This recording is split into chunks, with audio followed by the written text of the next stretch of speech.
time, I feel like I just had to confess. The following message that I am going to read for you guys reads like this. Hello, my brother Nashi. Can you please post for me as Heidi? This is my own story. I am 37 years old, but I don't have any children at all. My father passed away during the COVID-19 pandemic. I thought that this was the end of my suffering, but no, it wasn't. I think that I am even suffering more than that I did when my father was still alive. My parents came to South Africa as teachers way back when I was still a child, so I attended my school here in South Africa. What surprised me is that my dad, even though he had lots and lots of money, he had even started businesses here in South Africa, and also back home he had other businesses, but he was so cruel to his relatives. I still remember that my aunt once came home looking for money to visit a doctor. So I decided to open my dad's safe that was always in the house. Then I gave auntie some money so that she can go to the doctor. But I don't know how my mother and my father knew that I had given my auntie money, because on that same very day my parents flew back from South Africa. I was surprised to see that my father's car that always stayed at the parking lot at the airport was now at our house. He was so angry at me and he was shouting as if I had just killed someone. My aunt was still in the house. So he said to my auntie, "Give me the money that you have stolen from my daughter." My auntie gave back the money, but she was in tears. She asked my father, asking him, saying that, "If you don't want to help me, who is going to help me? Brother, are you not my own blood?" My aunt had a very big wound on her hand, so much that there was so much fluid that came out of that wound. Each and every 30 minutes, she would change the bandage. When she came to our house, she had used a scarf to tie the wound because she could not afford to buy any bandages. So I felt pity on her. During that time, also, I had started doing my medical studies. So I started to clean her wound. Trust me when I tell you this, that I have never, and in my whole life, I haven't seen something terrible like that.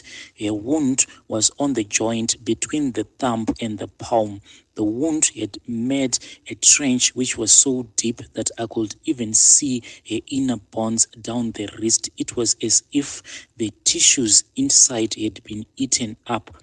It was so unbearable because you could see that inside all the tissues were worn out. The wound kept on pumping a lot of fluid. So I cleaned up the wound and I dressed it with a new bandage.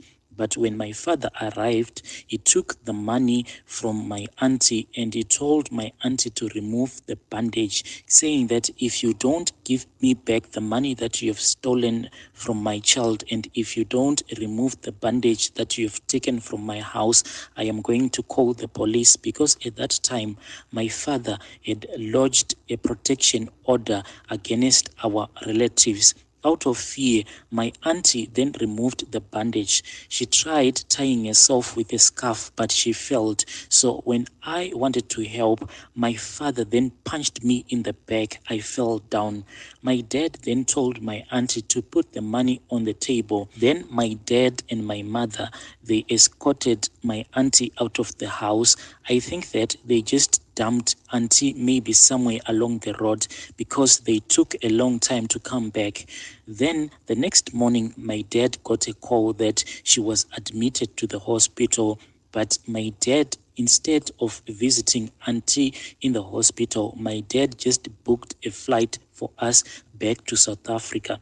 So when my aunt died, we never attended her funeral.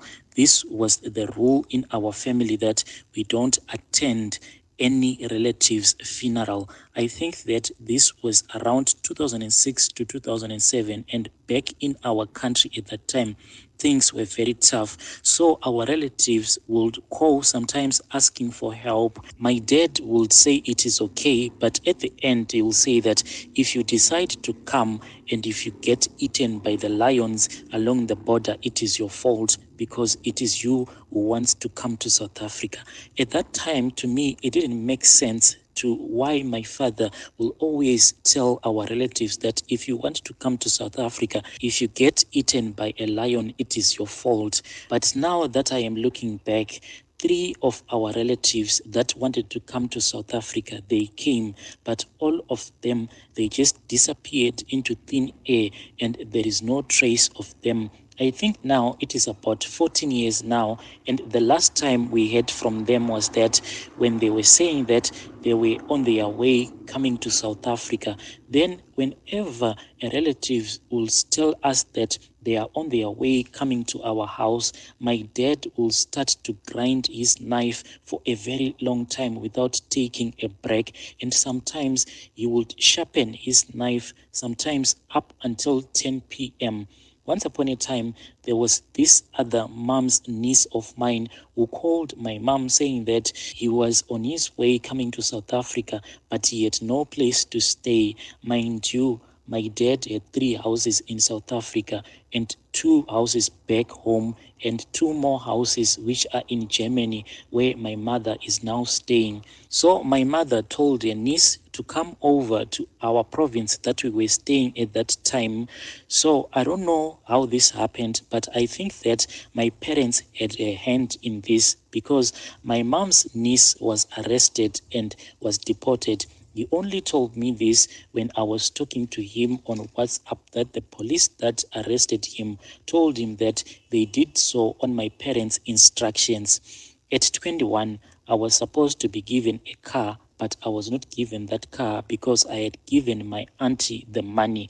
I was then given my first car when I was only 24 years. There is something that I had left out that I am now recalling about the day that I gave my auntie the money. When my parents came back home, they came with another man. This guy was just wearing a black gown. This man was speaking a language that is called Chewa. This guy was from Malawi. They went with him into their bedroom and then they came out of the bedroom at around 12 midnight. My dad and my mom never touched that money. Then they sent me to go and call our garden boy and our maid, who were a married couple. So these people who were working for us, they lived in the cottage. When I went to call these people that were working for us, I felt that there was something that was strange. There was a strange presence that was behind me. This thing felt like a snake. So I ran.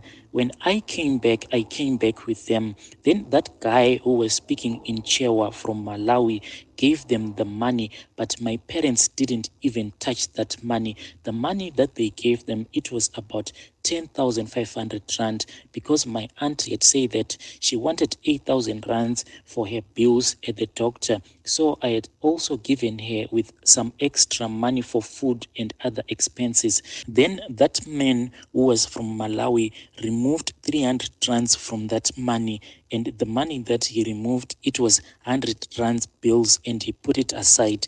He then shared the money amongst the 2 of them, and my dad then told them that they should leave our house because their job was finished. My father then gave them another bunch of money and told them to start packing right away, and he called our driver to come and get them. Those people were given most of our property, so much that the UD truck was filled with the property that my parents had given them. That man from Malawi then took 100 rands and he put that 100 rands in a matchbox. Then he took another 100 rands and he spit on it and he used it to wipe my father's hands and my father's face. Then he took another 100 rands. Then he gave it to my father so that he can wipe my mother's private parts. He then told my father, after he had wiped my mother's private part with that money, to go outside so that he can urinate on that 100 rands. After that, my father started shouting at me, saying that, can you see what you have done? Look what you have done. So after that, after my father had urinated on that 100 rands, he then took that money and then he wiped my dad, and that man from Malawi bent that money. He then told us to go and throw the last 100 rands, and we got into our car, which was about a 2-minute drive to the CBD. When we arrived in the CBD, they told me to get off from the car, and they told me that I was supposed to throw the money and I should never look back. I did this. After we had done this, we came back here to South Africa. At the age of 21, my problems started. One day I was taking a bath when something like a flower or something that looked like broccoli came out of my private parts. Till this date, this is what exactly happens to me. Every time when I feel like I want to go to the toilet, these things just come out of me, these things that look like broccoli. The day that my periods ended, it was the day that I had a dream, and in that dream, I was having sexual intercourse with my father. Until now, I don't even go on my periods. I don't have a marriage and I don't have a child at all. I stopped dating when I realized that any man that I try to date, that man will just die mysteriously. I found a man who told me that he loves me the way that I am. So we slept together. We slept only once, and his manhood stopped functioning. So now I am trying to push him away because of the guilt that I feel that if I keep on dating him, maybe he is going to die like all the men that I have dated before. As of my relatives whom I have tried to contact, those relatives of mine, they just give me a shoulder. My mother is now in Germany, and it is another story again. The house that she stays in, I cannot even visit because each and every time that I enter into that house, strange things happen to me. I feel like my breast have milk as if I am breastfeeding a baby. My dad died in South Africa and was just cremated. My mom never told my dad's relatives. After my father had passed away, my mom only told my dad's relative that he was dead after only 1 month. She only called and she told my dad's relative saying that your son is dead, and she just dropped the phone. So now my dad's ashes are always by my mom's side. Even if she goes shopping, she will always carry my dad's ashes. So there is this other prophet whom I consulted. When I consulted this prophet, she told me that my mother made me to drink some tea, and in that tea she had put some of my father's ashes in that tea. That is why each and every man that I sleep with just dies, because now I am married to a spiritual husband. The problem is that this prophet that was trying to help me tried now to take advantage of me because he kept on requesting for more money. I ended up giving up. Now I am at a stage whereby I just wish that death is so much better, because I am almost going crazy because of these stresses. This is my own secret, and sometimes I just wish that I will die because I am just tired.